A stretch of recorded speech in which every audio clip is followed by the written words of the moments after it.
recueillir cette deuxième offrande, offrande qui nous donne, qui nous donnera les moyens nécessaires pour le transport collectif de l'Église.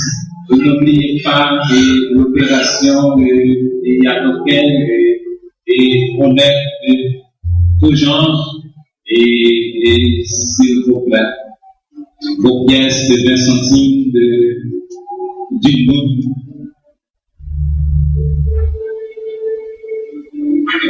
Merci. Et aussi vos 10 gouttes chiffrées, vos 20 gouttes chiffrées. Et puis c'est ça qui pas bon, ou bien on va renseigner ensemble avec les honnêtes côté, nous bien moyen pour que nous capables d'utiliser ces problèmes que nous ayons ce moyen nécessaire. 95 sur l'espérance section française correspondant au 75 sur les ailes de la foi et parti populaire de numéro 212.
Merci. Assez pour un instant, s'il vous plaît.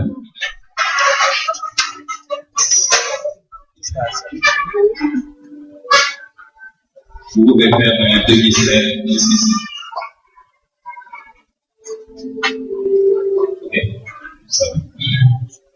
Et chers parents, laissez-nous vous donner la lecture biblique pour cette belle circonstance. Et ces commandements que Dieu te donne aujourd'hui seront dans ton cœur.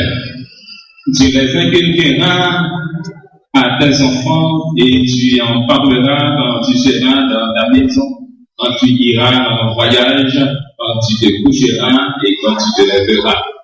Dans le cours de l'année, Anne devint enceinte et elle enfanta un fils qu'elle nomma Samuel. Car, dit-elle, je l'ai demandé à l'Éternel.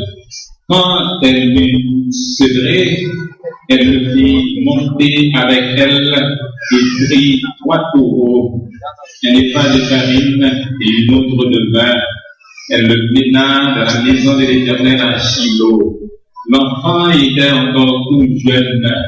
Ils dégorgèrent les taureaux et ils conduisirent l'enfant à Élie. Anne dit, mon Seigneur, pardon, aussi vrai que ton vie, mon Seigneur, je suis cette femme qui me tenait ici près de toi pour prier l'Éternel. C'était pour cet enfant que je priais. Et l'Éternel a exaucé la prière que je lui adressais. Aussi, je veux le prêter à l'Éternel. Il sera toute sa vie prêté à l'Éternel. Et ils se présentèrent là, prosternèrent là devant l'Éternel. Et le jeune Samuel continuait à grandir, et il était agréable à l'Éternel et aux hommes. Instruit l'enfant selon la voie qu'il doit suivre, et quand il sera vieux, il ne s'en détournera pas. Le 8e jour, auquel l'enfant devait être circoncis étant arrivé, on lui donna le nom de Jésus, nom qu'avait indiqué l'ange avant qu'il fût conçu dans le sein de sa mère. Et quand les jours de leur purification furent accomplis, selon la loi de Moïse, Joseph et Marie le portèrent à Jérusalem pour le présenter au Seigneur. Et voici, il y avait à Jérusalem un homme appelé Siméon. Cet homme était juste et pieux et attendait la consolation d'Israël. Et l'Esprit Saint était sur lui. Il le reçut dans ses bras, bénit Dieu et dit, maintenant, Seigneur, tu laisses ton serviteur s'en aller en paix, selon ta parole, car mes yeux ont vu ton salut. Son père et sa mère étaient dans l'admiration des choses qu'on disait de lui. Or, l'enfant croissait et se fortifiait, Il était rempli de sagesse et la grâce de Dieu était sur lui. Et Dieu continue d'utiliser cette portion de sa parole pour votre édification, à salut et au bonheur parental. Amen. Chers parents, l'Église, je vous demande de bien vouloir suivre, mes chers amis. Ce qui est le plus important, c'est ce que j'ai fait. Alors,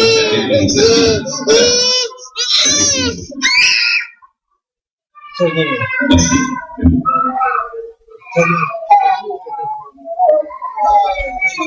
Chers parents, l'Église vous accueille avec vos enfants et vous présente les plus vives félicitations. Que Dieu, qui est Père, Fils et Saint-Esprit, vous soit en aide. Amen. L'occasion qui nous réunit ce matin dans cette maison de prière est une sainte et joyeuse occasion. Comme Anne et Marie, vous venez dans ce sanctuaire avec vos enfants pour implorer la bénédiction de Dieu sur eux. Vous avez entendu la voix du Seigneur disant: laissez venir à moi les petits enfants, ne les en empêchez point, car le royaume des cieux est pour eux et pour ceux qui leur ressemblent. Et vous lui avez obéi. Il est heureux, mes frères et mes sœurs, dans l'espérance, que vous ayez réalisé la nécessité de présenter vos enfants à Dieu à l'aube de leur vie, à un moment où vos cœurs sont encore tout gonflés de la joie que vous procure leur naissance. Je vous rappelle que les enfants sont la récompense des parents et la couronne des grands-parents.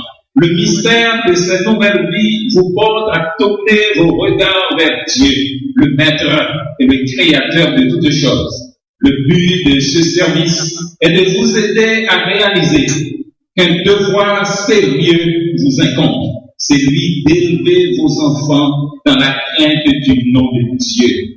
Dieu a un but pour la vie de chacun de ses enfants. Découvrir ce but et l'atteindre signifieront pour chacun d'eux le bonheur. Mais l'ignorer signifiera pour eux la ruine à quelque hauteur qu'ils puissent s'élever dans la société. C'est votre devoir de guider ces enfants dans la voie de l'obéissance à la volonté de Dieu. Que sous votre influence, ils ouvrent leur cœur à la volonté de Christ dès leur plus tendre âge.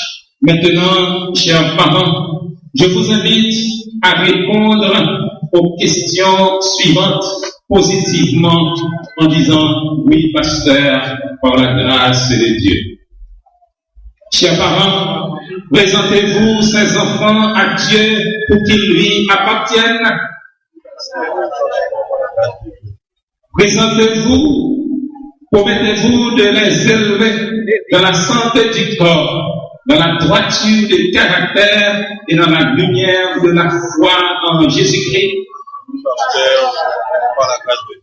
Êtes-vous décidé à vous consacrer vous-même en tant que parent afin d'offrir l'exemple d'une vie pieuse et conforme à la volonté de Dieu?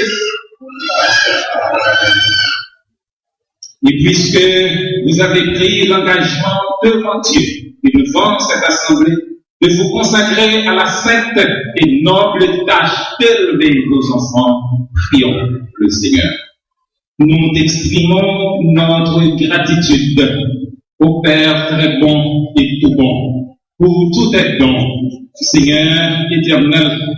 Sans ton aide, nous ne pouvons rien. Nous te remercions de façon spéciale pour ces enfants. Ils attendent tout de nous et nous connaissons nos limitations.